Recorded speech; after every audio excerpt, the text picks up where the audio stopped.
যে এক্সামের জন্য যেতে যেতে স্কিনের উপর কোনো ধ্যানই দিইনি, গোটা উঠে গেছে কত। তো এই দেখো কত অ্যালোভেরা গাছ হয়েছে। আগে যখন নিজের বাড়িতে ছিল না তখন ওর বাড়ির থেকে গাছ চেয়ে এনে মুখে দিতাম, খেতাম। তো ওটাই মা বলছিল এখন নিজের বাড়িতে আছে তো তার জন্য আর কোনো কাজেই লাগাই না, লাগানোর পরে এরকমই পড়ে আছে।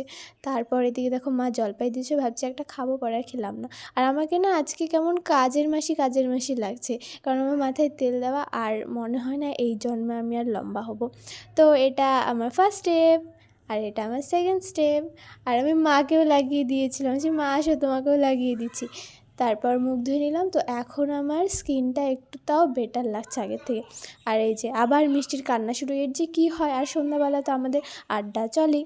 তারপর ফট করে মনে পড়লো যে ওহো জলপাইগুলো তো ছাদের থেকে নামানোই হয়নি। তো আজকের ভিডিওটা এই পর্যন্তই, সবাইকে টাটা।